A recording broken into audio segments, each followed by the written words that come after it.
So here I am to talk about the election of this year.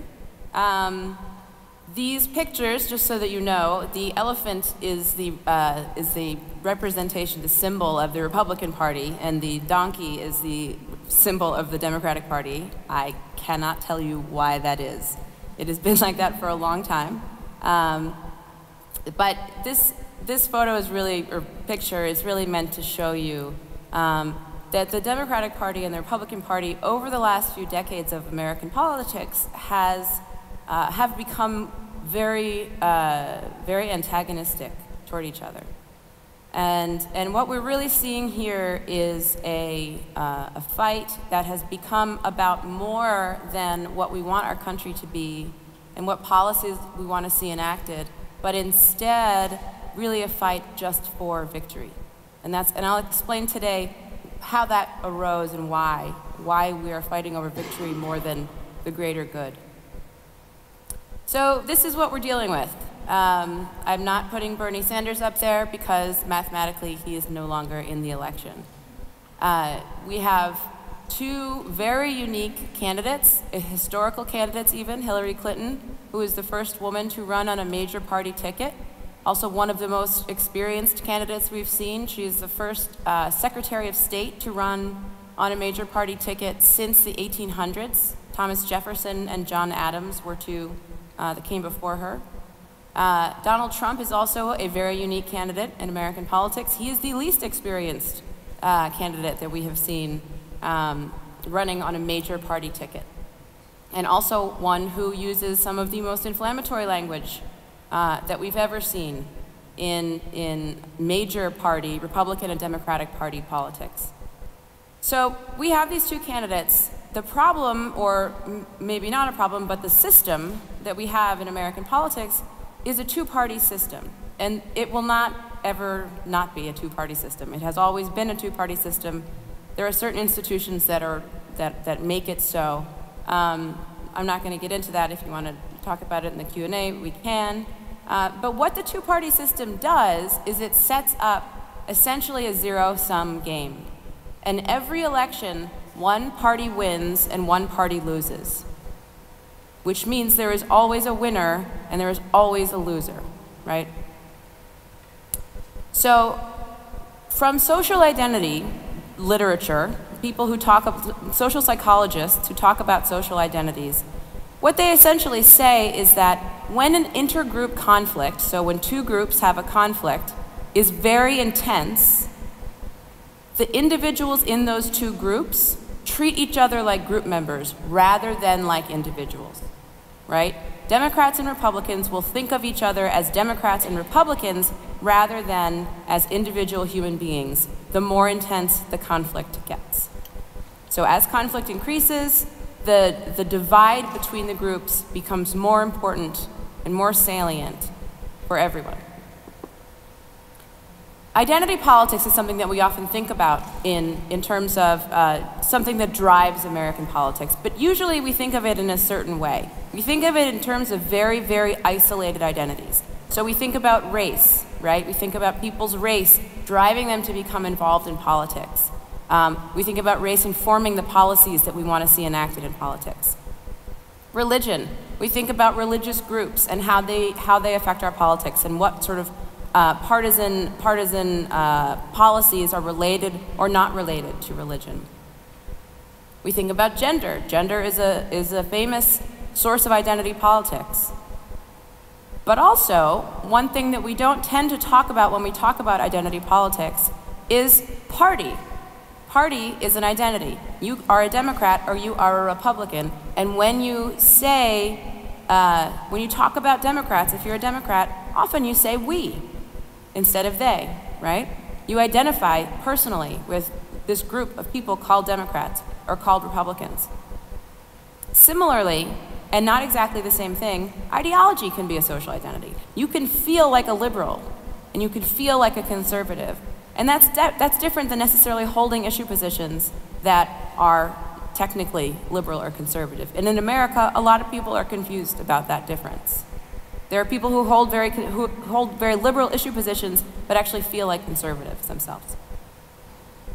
So, in this particular election, identity politics clearly matters, right? Donald Trump has said when Mexico sends its people, they're not sending their best. They're bringing drugs, they're bringing crime, they're rapists, and some, I assume, are good people. This is the perfect example of identity politics. He has essentially just activated an entire ethnic group of people to become involved in politics in order to defend themselves, right? And the data are showing actually that, basically Latino voters are registering to vote in very large numbers this year. In terms of religion, Trump has said he is calling for a total and complete shutdown of Muslims entering the United States until our country's representatives can figure out what is going on. We're not sure what the question is in terms of what is going on, but we're going to wait for that. So he is now, again, essentially singled out an entire religion, right? If we think about identity politics, this is a great example. Gender. Clearly, many of the things that Donald Trump has said relate to gender politics, and his opponent is a woman. And what we see is that women overwhelmingly support Hillary Clinton over Trump. So we're seeing women's issues become important in this election. So what do these social identities do for us, right? What does your identity, your identification with your racial group do for you? What does your identification with your religion do for you? What does your identification with your party do for you, right? So look at this crazy thing and imagine that you are in a social psychological experiment. You're in a laboratory and you're all by yourself. And the experimenter who is running the experiment says to you, I want you to look at this bunch of dots for about 15 seconds, and then I want you to give me an estimate of how many dots you think there are. And so you write it down on a piece of paper and you give it to the experimenter. And the experimenter responds to you by telling you that you are an overestimator. And some other people are underestimators, okay? The reason this experiment was done was because the psychologist who did it wanted to find out how weak a social identity could be if he could find the weakest possible social identity such that there was no bias and no prejudice between the groups. And then from there, he would add conditions, add new conflicts to build, to find out what was the step that finally caused conflict and bias between the groups, right? So this what he thought was the weakest possible identity that you could find. So then he gave the people in the group, or every single person in the experiment, a choice. They could allocate money to everyone who had participated in this experiment, but they were all alone. They did not see anyone else. They just knew that they were overestimators. Now, overestimators and underestimators, it's a pretty silly term, right? It doesn't mean much. And in fact, there's really no qualitative difference between them, right? It's not better to be an overestimator than an underestimator. You're both wrong. So you get to choose how to allocate money. And one group gets, in one situation, you can give $5 to everybody, right? This is basically the greater good condition. Everybody gets $5. And the other option is to give your own group only $4, but to give the other group $3, so that your group wins. They get more. Guess what everybody chose? Nobody chose the greater good. They had just learned that they were overestimators. They had never heard about this before in their lives. They had not seen another person who was technically in their group, and they had not seen a person who was outside of their group. It was a fake imaginary group, and yet, instead of the greater good, they chose victory. And this shocked the psychologist. His name is Henri Tajfel. He wrote, "It is the winning that seems more important to them." He was completely shocked by this result. He thought he was going to find a baseline where they would look for the best situation for everyone because these groups are so weak. And even with these minimal groups, he found this effect. So we've seen examples of this sort of thing practiced in politics. Paul Krugman, who's a liberal columnist for the New York Times, he writes, "You can't get cooperation to serve the national interest when one side of the divide sees no distinction between the national interest and its own partisan victory." There's no distinction between the greater good and the party's victory, right? Same thing we saw in that experiment. David Brooks, a conservative columnist, also for the New York Times, he describes elections as status competitions. He says, you feel a surge of righteous affirmation. Your views are correct. Your team's virtues are recognized. You get to see the humiliation and pain afflicting your foes. These are team-based feelings. You want to win. They don't have to do necessarily with the greater good of the nation or with any policy whatsoever. So our social identities, in fact, affect our individual self-esteem. This is what came out of these experiments. When your team wins, when your group wins, you feel good about yourself. You feel like a winner yourself. When your team loses, you feel like a loser, and that feels bad. Nobody wants to feel that way. So we always try, we keep trying to make our group a winner, in the language of Donald Trump. So in 2013, this is just an example. In 2013, this was after there was a terrible tragedy, the Sandy Hook shootings, where a number of first-grade children were murdered in their school. Awful, awful national tragedy. And Republicans, these are identified Republicans, were asked, do you support background checks before someone's allowed to get a gun? Should we give people background checks before they're allowed to buy a gun? And 81% of identified Republicans said yes. Yes, I think that would be good. But then when they were asked, do you support a Senate bill that will require background checks, only 57% of them now agree. Because a Senate bill is a win for the Democrats, right? It's a zero-sum game. If the Democrats win, the Republicans lose, and they don't want their team to lose. It's the same thing vice versa also, right? If Republicans win, Democrats lose, and Democrats don't want to lose either. But this is a perfect example of they understood what should be done for the nation. They understood what they wanted and they thought was the safest thing for the nation, but they did not want the Senate to do that thing because it would mean a loss, a lack of victory for their team. And what we've seen over the years is the dotted line is our policy positions. The extremity of our actual policy positions just hasn't changed very much over the last many decades, since 1978. The solid line is the difference in our feelings towards the Democratic and Republican Party. If you just look at how people rate how warmly they feel towards Democrats and how warmly they feel towards Republicans, and look at the difference, that's the solid line. So without any increase in the extremity of our policy preferences, we are starting to hate each other a lot. In fact, since 1990, it's been pretty steadily increasing how much we like our own party and dislike the other party. We've also seen increases in anger at the outgroup candidate, that's the top line, and decreases in anger at the in-group candidate. People are more angry at the other side, they're less angry at their own candidate.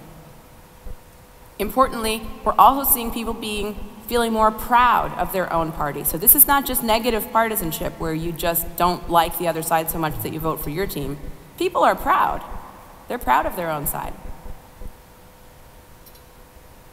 And so something is happening here that I'm calling social polarization. It's also been called affective polarization. Essentially the same thing. And this is not a polarization of issue positions. This is not Democrats and Republicans disagreeing about issues. This is a psychological type of polarization that is characterized by three things. First is party bias. Some people have called this partyism. And it's essentially just prejudice against the opposing partisans. It's assuming that they're not as good or as believable or as trustworthy as people in your own party. The second is emotional volatility. This comes from social identity theory, which basically says when you are feeling highly identified with your group and someone threatens your group, you will feel more angry than someone who is not strongly identified with that group.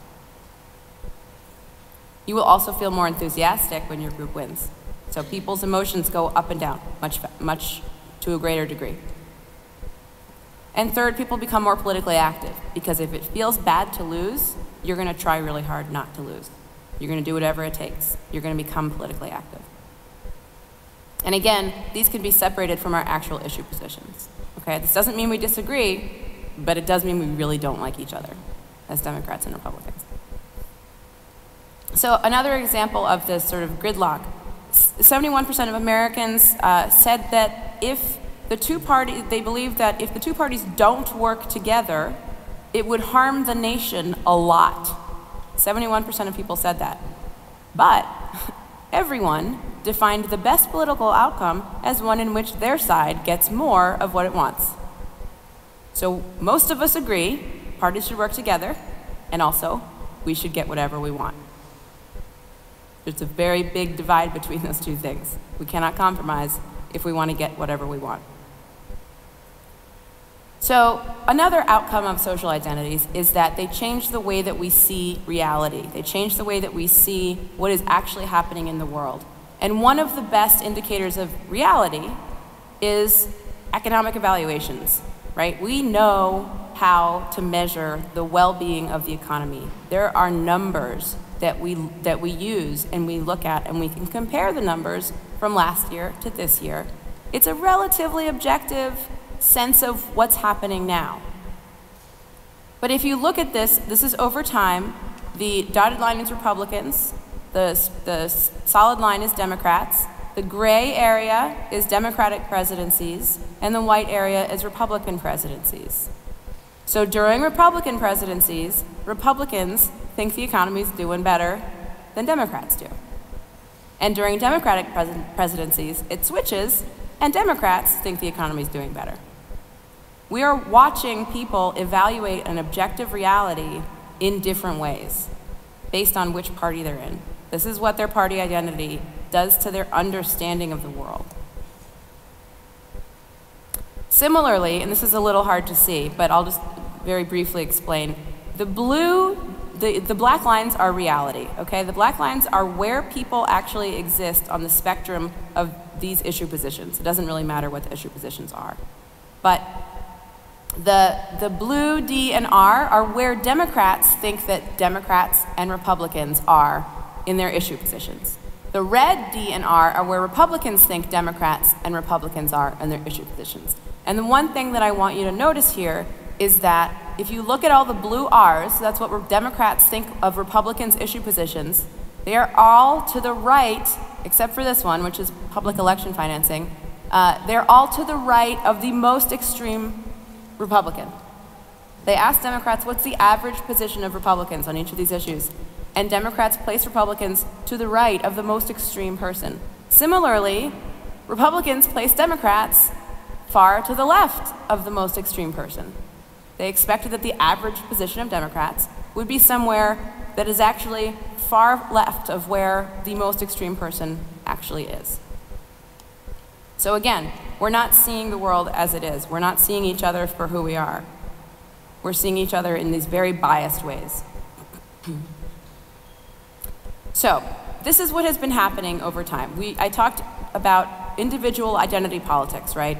The major question is, what happens when all of these identities, our race, our religion, our gender, our ideological identity, what happens when all of these identities start to line up so that the divide between them is essentially separating all of us from each other? In essence, like this. So in 1972, these lines represent the difference between Democrats and Republicans in each of these social categories. So in 1972, Republicans were more conservative and Democrats were more liberal. Democrats were from the South, and Republicans were more white, and Democrats were more black. Democrats were Catholic, Republicans were Protestant. Take it to 2012, all of a sudden the differences have exploded. They are huge. They are far bigger than they were in 1972. Republicans are almost 50% more conservative than Democrats. The Democrats have become far more liberal. The South now is on the Republican side. Sort of most shocking, the Republicans have become far more white, and the liberals have become far more black. So we're seeing a racial divide line up along party lines. Furthermore, if you look at church attenders, there were no differences between Democrats and Republicans in church attendance in 1972. In 2012, all of a sudden, now the Republicans are the party of people who are religious. So the difference between being religious and not being religious has become a Democratic-Republican divide. So now we have race, religion, ideology, all lining up along the partisan divide. So what happens when we put all these identities together? The research that we have shows us that essentially when you have a bunch of identities aligned, and in the research, usually they use as an example like Irish and Catholic, right? These are two groups that generally, most of the people in one group are also in the other group, and so they're well aligned. When we see identity alignment, what it does is it takes those effects of social identity that I just talked about, the bias and the prejudice and the anger and enthusiasm, and it magnifies them. So if our identities all line up, we become far more biased and prejudiced and angry and excited and active. And part of the reason for that is because when you attack one group in this situation, you are attacking all groups. So if, for instance, the Democrats lose, it's not just Democrats losing, right? It's not just your party that loses, it's also your racial group and your religious group that is losing as well, and your ideological group. So a loss hurts more, right? It damages your self-esteem even more than a loss for one group would, because now you're losing in multiple domains in terms of the way that you think about yourself. And you don't want to feel like that. It feels really bad. So we have what American politics used to be defined by a number of they were called cross-cutting identities, which essentially meant that basically our identities didn't align very well, right? If you think about 1972, there were, 10% more, think about Protestants, they were like 10% more Republican than Democrat, right? Which means that 90% of people could go either way. So there were these connections between the Republican side and the Democratic side that were social, because our social identities didn't line up along the partisan divide. And what we've seen is what the cross pressures have done is historically they've made voters less strongly partisan. They've essentially reduced social conflict. They've made people less likely to vote and become politically active. And in fact, Seymour Lipset in 1960 called people with cross-cutting identities politically impotent. These are people that were relatively unengaged with politics because they had identities that crossed the party lines, that they weren't aligned with their own party. So I won't make you read this entire thing, but this is a sociologist from 1920 who basically just said, we have these conflicts in our society and they're all social, right? Sex, age, race, nationality. And so there may be a number of them happening at the same time, but the more there are, the less threatening each one is, right? The more conflicts we have, each individual one is not as important because they interfere with each other. So the only time that we should be worried is when the lines of cleavage, which means the us versus them, when those lines start to coincide. And therefore, this is from 1920, therefore, a society which is divided by a number of oppositions running in every direction is in less danger of being torn with violence or falling to pieces than one split along just one line. This is defining American politics right now, from 1920. So this is essentially what we used to have. This is our Congress. Think of the Democrats are on the left and the Republicans are on the right. We used to have this, all these connections between the two sides, right? And then slowly, over the decades, this is what we've been seeing. These connections are disappearing, and now we're left with very little to allow us to reach across, literally the aisle, to reach across and try to work together and try to cooperate, because no longer can we say, oh, I know that Republican, he goes to the same grocery store as me and his kid goes to the same preschool, because most likely you live in a neighborhood that has only co-partisans, and the Democrats all go to Whole Foods, they all go to one grocery store, and the Republicans go to a different grocery store. We watch different TV shows.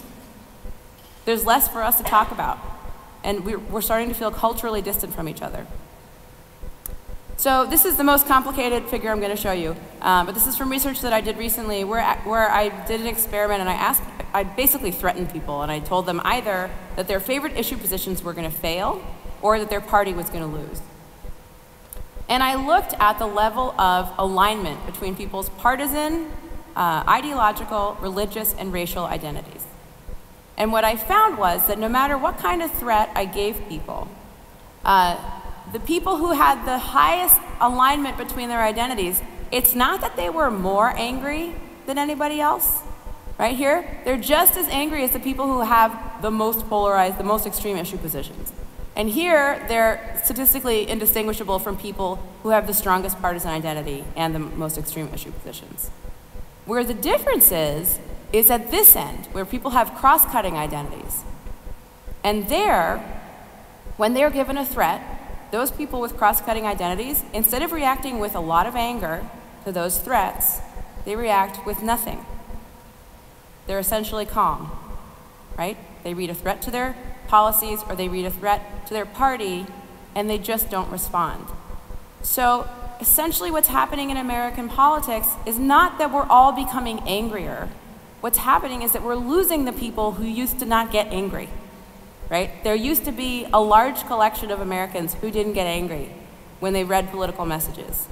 And now those people are going away, right? Those people are finding out that they're in the wrong party to match their religion, or they're in the wrong party to match their race, and they're making sure that they line up in exactly the right way, and all of a sudden, this larger and larger part of their ego is being threatened with every election. So they're joining the team of the people who are the most angry, right? We're hollowing out the portion of the American electorate that is emotionally unreactive, for better or worse. And so this has real ramifications in terms of our electorate. So I asked people how willing they would be to spend occasional social time with Democrats and Republicans, how willing they would be to be next door neighbors, how about being close friends, how about getting married? Would you marry a Democrat or a Republican? For every person, for every case, people would much rather be spending social time with people in their party than people outside of their party. And this is equally true for Democrats and Republicans. People don't want to spend social time with people outside their party. And in fact, this is really hard to read, but this is just one of these like micro-targeting political campaign findings where they were trying to figure out where they should advertise, right? And this is beer preferences. So on this side is Republican and this side is more Democrat. So if you're drinking Sam Adams, you're probably a Republican. And if you're drinking Heineken, you're probably a Democrat. Similarly, soft drinks. If you're drinking Diet Dr. Pepper, you're almost certainly Republican. And if you're drinking 7-Up, you're probably a Democrat. We're drinking different soda. Cars. If you are driving a hybrid vehicle, I can assure you that you are a Democrat. Also Subarus. If you're driving a Subaru, you're also a Democrat. If you're driving a Jaguar or a GMC, you're probably a Republican. We drive different cars. And finally, if you are a Democrat, you are watching women's basketball or men's basketball, women's tennis or men's tennis, and Republicans are watching golf. And NASCAR, also NASCAR. We watch different sports when we want to watch sports. So essentially what this means is that when we go to work, if we work with people who are not part of our party, which is essentially the only place left where we might engage with people who are not in our party. When we go to work, we have nothing to talk about with our partisan opponents, even in our office, right? If we're forced to be in social contact with someone who's not in our party, we literally can't even talk about what beer we drink because we're drinking different beer. We're driving different cars. We're watching different shows. We're not culturally similar enough to even engage with each other anymore. It gets harder and harder. The more we become socially divided, the more our parties are socially homogenous, or what I call socially sorted. So what does this mean about conflict between our parties? First, we've seen negative stereotypes of outgroup partisans have increased by 50% between 1960 and 2010.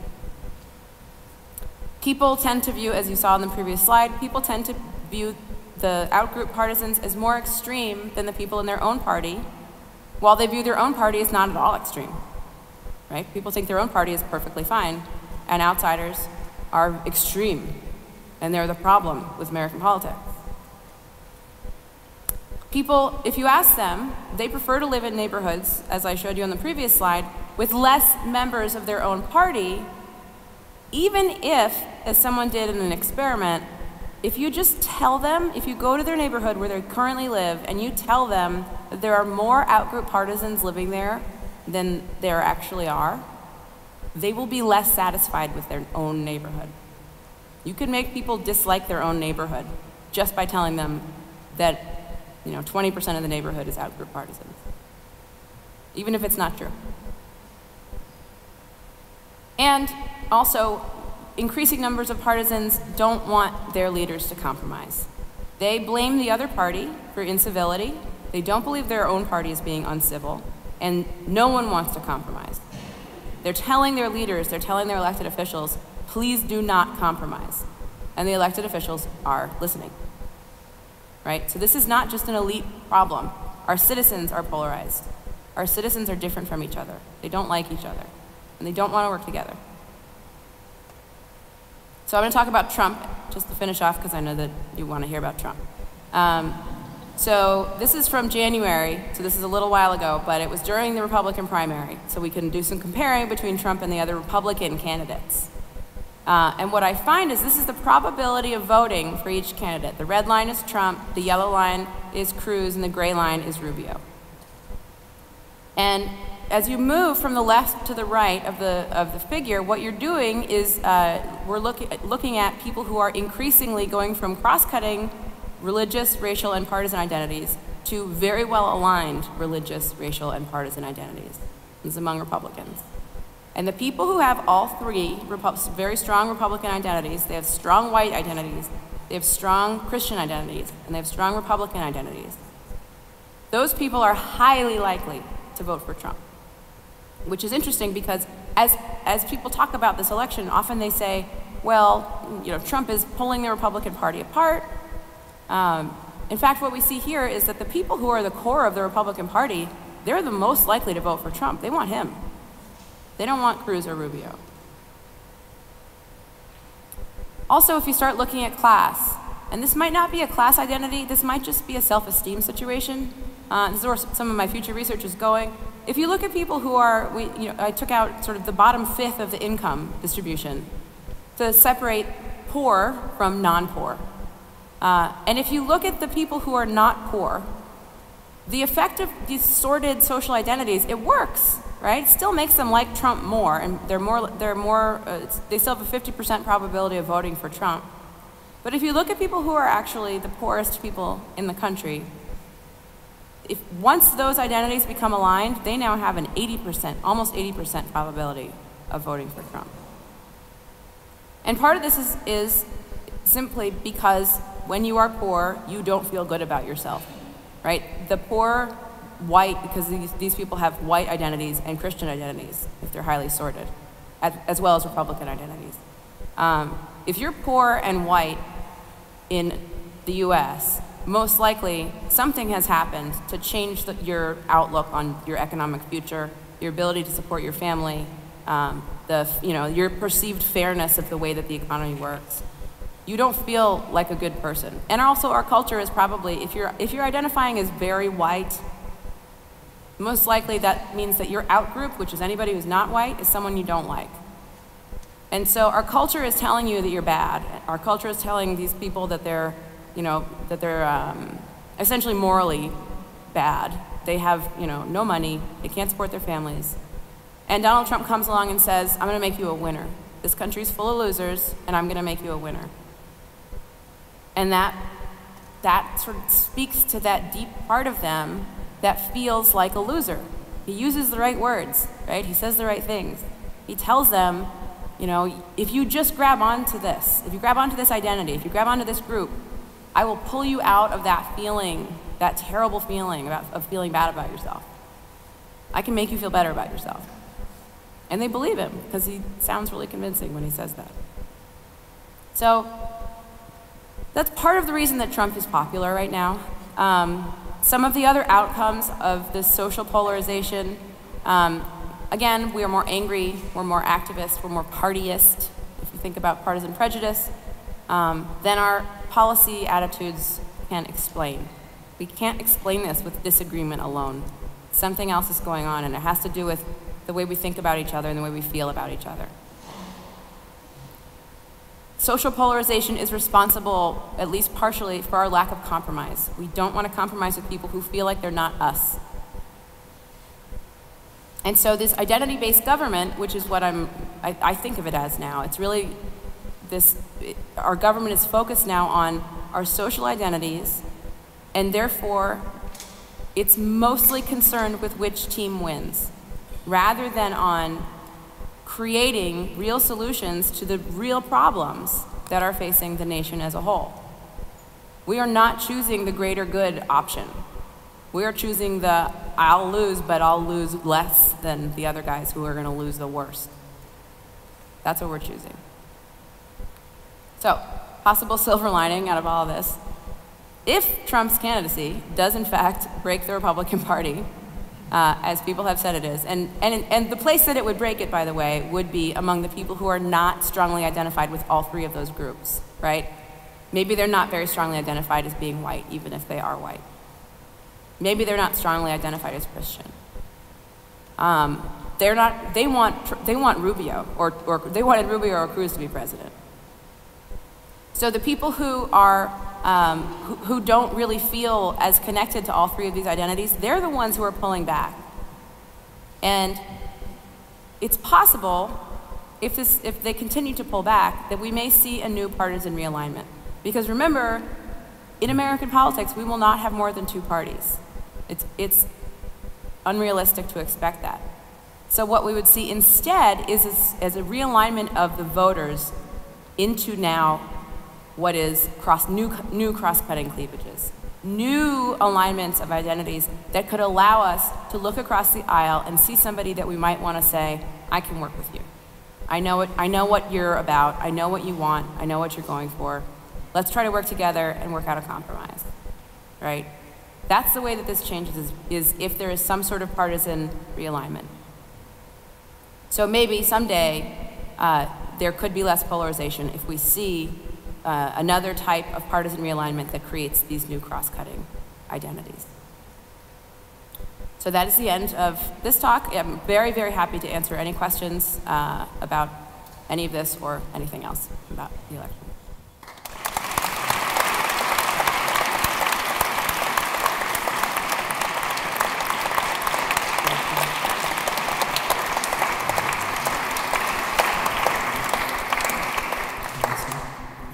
Thank you very much for this very rich and detailed, probably a bit more challenging presentation, but still, I hope at least, easy to follow and also kind of surprising. You know, we all expected, I think, that people who drive hybrid cars would vote Democratic, but 7-Up? 7-Up? What's that connection? I don't know. So as always, I'm here to translate possible questions in German into English, which probably won't happen as every time, but I'm still here. So I'm asking for questions, what language ever.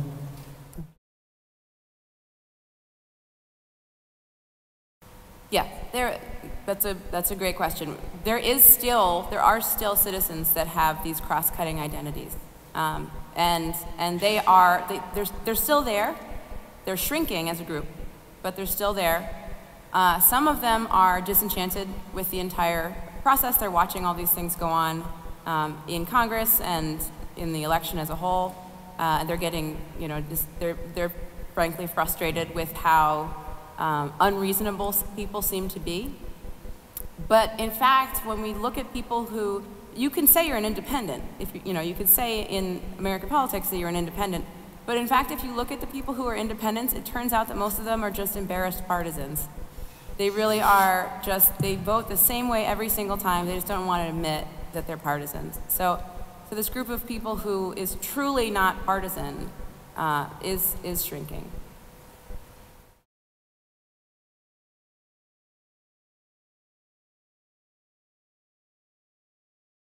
Yeah, so we looked at that and did not find exactly the same thing. There was maybe a small effect for Bernie, for those who are in the lower income bracket, but most of that was washed out by race.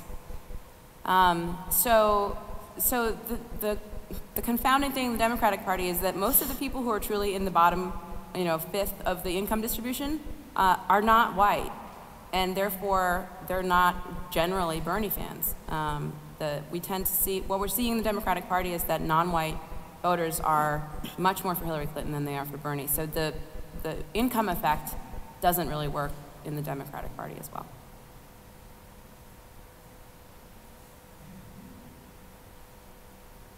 So maybe the audience needs a little break, so I'm asking a question. Yes. So is this a symptom or a driver? Chicken egg problem maybe, but I was just wondering, so they have all these negative feelings now, but 30 years ago, Democrats and Republicans were not that different from each other, so there was no reason to be uncomfortable with, your daughter coming up saying, I'm marrying a Republican, because, it doesn't necessarily mean he was a conservative or, strong fundamentalist Christian or whatever.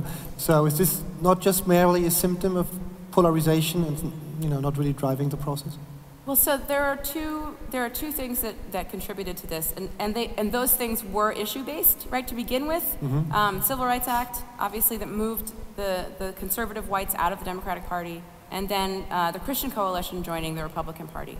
And those two things started off as issue positions that were happening at the elite level, and then they kind of filtered their way down to the electorate as a whole, and they really did give more guidance to voters as to which side they should be on. But after that guidance was given, they joined those sides. Then they felt it, right? A social identity is something that you feel. It's like being a sports fan, right? You go to the games. If you're a good, strong sports fan, you go to the matches. You root and scream and try, right? You want them to win, and when they win, you're so happy, and when they lose, you're so unhappy. And that's essentially what is happening with these identities. As people took them on, they started really rooting for them, and they started really wanting these outcomes and really disliking the people who took those outcomes away from them, which in American politics is only one group. It's just the other party at this point.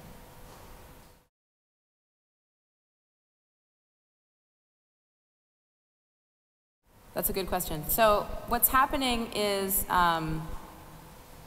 first of all, there isn't a populist anti-establishment movement that's happening, but it has been split in two across the parties, and basically by who do you blame, right? So for Trump, it's outsiders. For Bernie, it's the wealthy in Wall Street. So we've taken this populist movement and we've almost just made it completely powerless, because there's only two parties, so you have to, when you divide it up, it doesn't do much. You're right that there is this anti-establishment and therefore anti-party movement. Unfortunately, that doesn't change the fact that we still have these religious and racial identities that are motivating a lot of our political action. And so, in fact, the alignment between religious, racial, and party identities makes it easier for us to say, well, I'm not really acting on behalf of my partisanship. In fact, I'm mad about race, or I'm mad about religion, and use that, even though they're now connected in most people's minds, use that as your impetus for political action. So we've created this situation where all of these identities are so linked together that even if you say, you know what, I don't like the way government works, forget government, right? I'm gonna go do political action on behalf of my class identity or my racial identity. It still does the same thing, because you have to either vote for a Democrat or Republican in the end. And so we've got now these social coalitions that are almost taking over the partisan labels.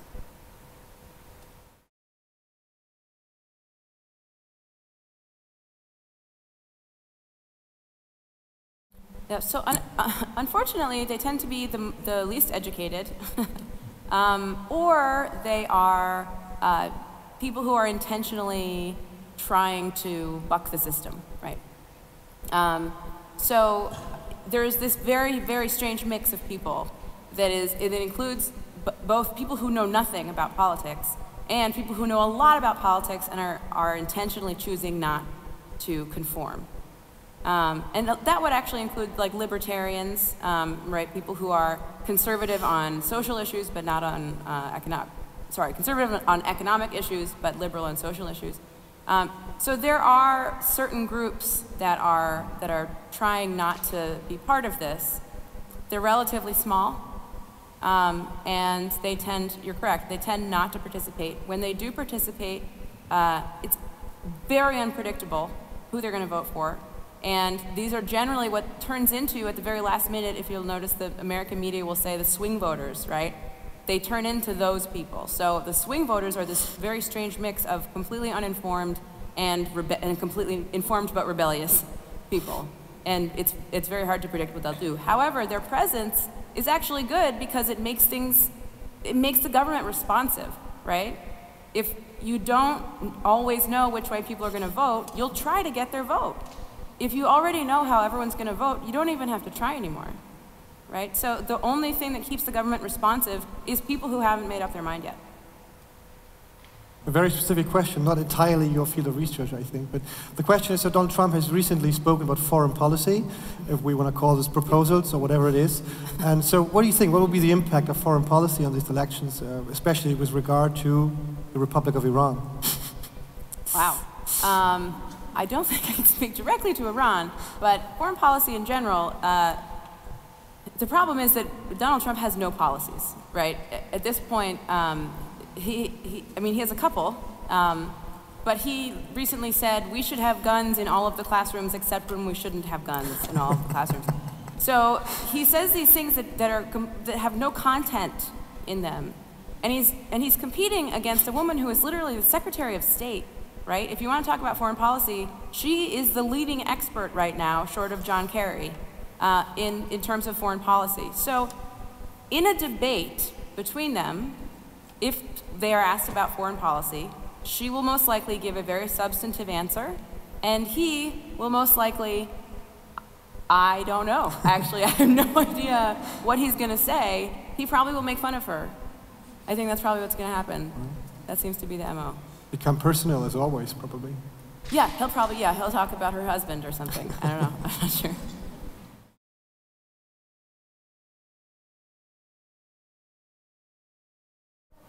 There are actually more than one. There's actually more than one potential solution. One is what I was talking about before, where it's possible that a certain portion of the Republican Party will just be so unhappy with Donald Trump that they will possibly form a coalition with some Democrats. Right? In that case, we have a new cross-cutting identity. It's also possible that the electorate itself is going to change. As we're seeing increasing numbers of Hispanics in the American population, that number is only going to continue going up. So I think by 2060, the country as a whole will be minority white, right? So less than half of the country will be white by 2060. That alone is going to change Republican Party politics, right? Because they're not going to be able to win elections. And like I said, losing elections feels very bad. And so when you lose over and over and over again, things start to change in terms of your affiliation with your group. So that's another way that we could sort of come out of this, is if the Republican Party, just due to demographic changes in the country, loses so often that they feel the need to start making changes.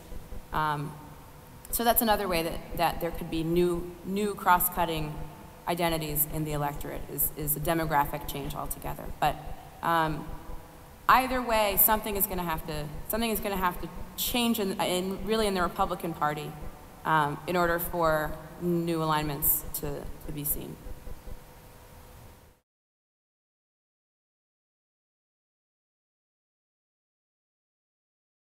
So take care, this will be online forever. If Donald Trump becomes president, it might hurt you. I think I'll probably be put away no matter what at that point.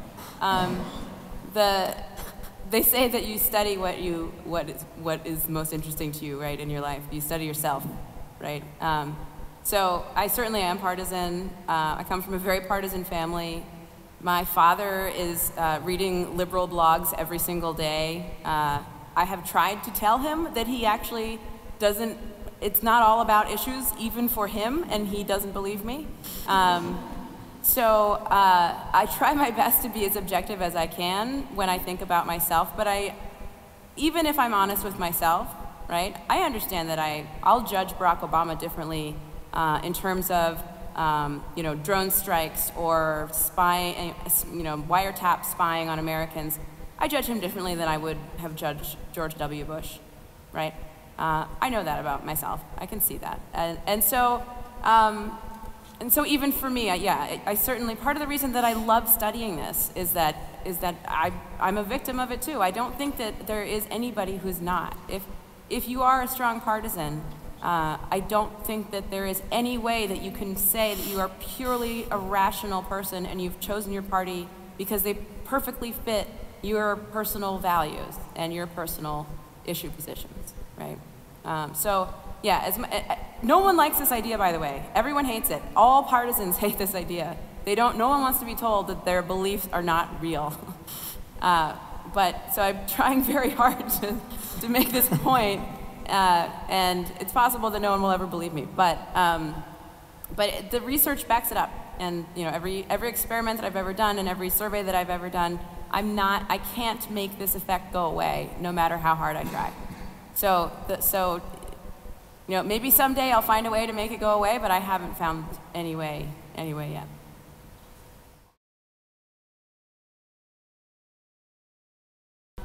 Right, so the National Rifle Association, the NRA, is clearly aligned with the Republican Party. That is part of the reason that they didn't want to lose that Senate vote, right?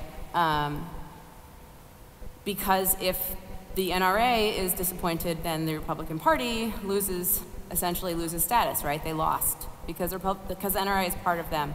And in fact, the identities that I gave you there are certainly not all of the identities that a person can have, right? Being a gun owner is becoming an increasingly potent identity for gun owners. Being a non-gun owner is not really an identity, but being a gun owner is becoming a very important identity also, and it's very strongly aligned with all of these other identities in terms of being white, being Christian, being Republican. So the NRA encourages that identity to sort of blossom and flourish. It gives them a place to all sort of be together, right? I'm not sure there would be a gun owner identity if there wasn't the NRA. But it certainly is encouraging this even greater isolation of, Republicans from Democrats.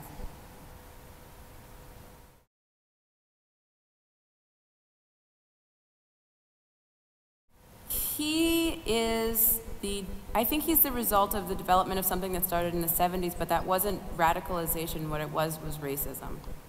And that was specifically a plan of the Republican Party. They called it the Southern Strategy, which was code for getting white people in the South to start voting for Republicans. Since then, the Republican Party has continued using code, right? It's called dog whistle politics for a reason. You're not supposed to hear it unless you already know what it means.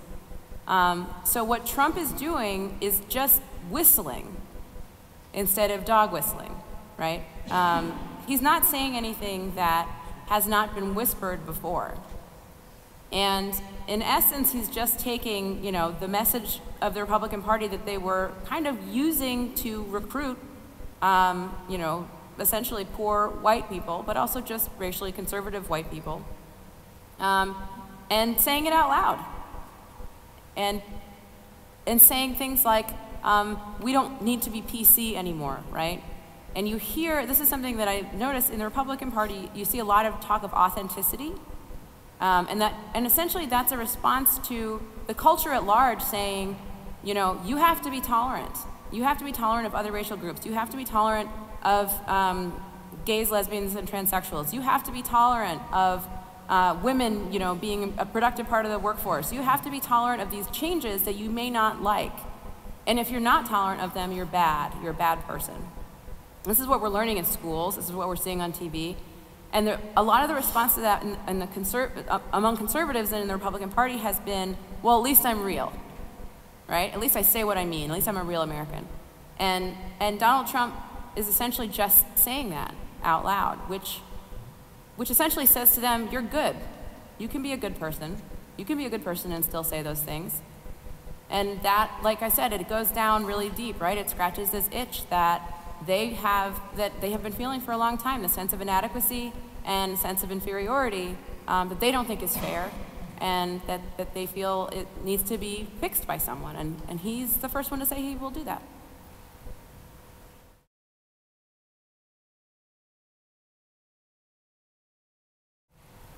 Yes, so that partially was just that in 1964, the Civil Rights Act was passed by the Democratic Party, and all of the conservative white Southern Democrats gradually left the party and moved to the Republican Party because of the Democratic Party's new stance as the party of civil rights. And a lot of the conservative Democrats did not like that, and over time they gradually moved. So that's the racial part of it. The religious part of it is that I don't know if you guys are familiar with the Robert Putnam Bowling Alone book about sort of how society in the 60s and 70s kind of got looser. People weren't as tightly connected to their communities, to anything really. People, didn't do bowling leagues anymore. And so people started detaching from churches and institutions. And in the 80s, when they started to reattach to institutions, there was this really great opening for them. People started joining different churches, and those churches started talking to politicians in the Republican Party, and they created a coalition. The Republicans scooped them up. They were a really good, easy source of voters, right? They all meet up every week. You can tell them to vote. They're a fantastic source of voters. So the Republican Party said these people are up for grabs, and they effectively, brought them in. So, some of it is just the vagaries of history, and some of it is intentional actions by parties to try to maximize their voter base.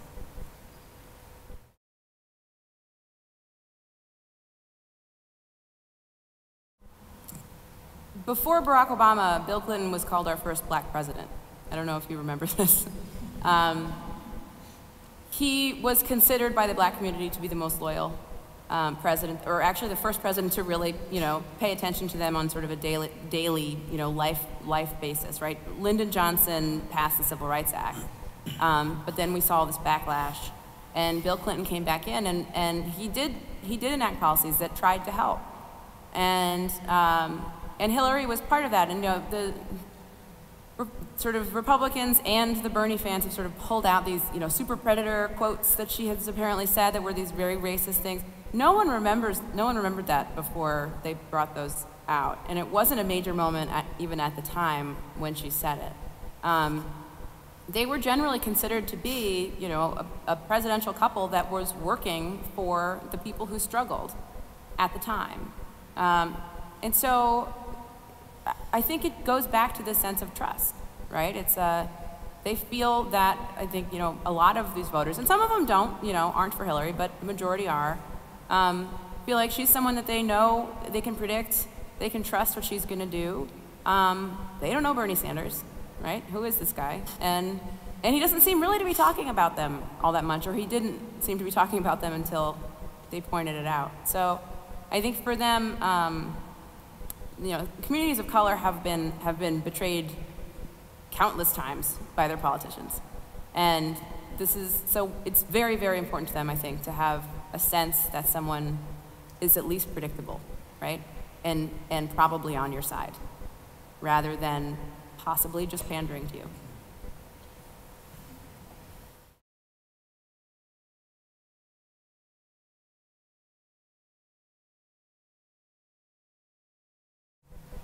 Yeah, that's a great question. And I don't know exactly how they are distributed geographically. I have not looked at that.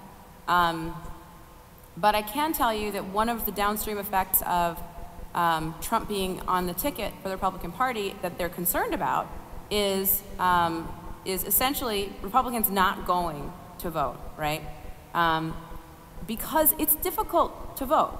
It takes a lot of energy. You have to get time off of work usually, or else you have to wake up super early or stay out super late, and where are your kids? And we don't have a day off for it, right? And so the challenges to voting, when you make it even harder, ironically, right, when you make it harder for Democrats to vote, you also make it harder for anybody who's not that interested to vote. And so, you know, in that sense, people who are not big fans of Trump, Republicans who are not big fans of Trump, may be tempted to just stay home in those states, in which case, maybe the Senate will be taken back by the Democrats, maybe the House will be taken back by the Democrats. That's, I mean, right now, highly unlikely, but if these people don't even come out to vote because it's been made difficult for them, it could mean a large sort of wave election for the Democratic Party.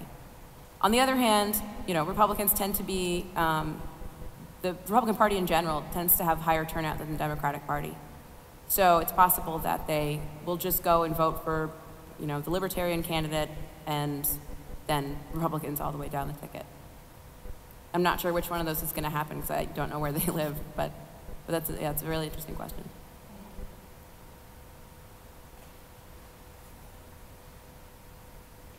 It seems like there's no question left, so I thank you very much for this really wonderful presentation, for enriching our understanding, giving us perspective that we usually don't hear here.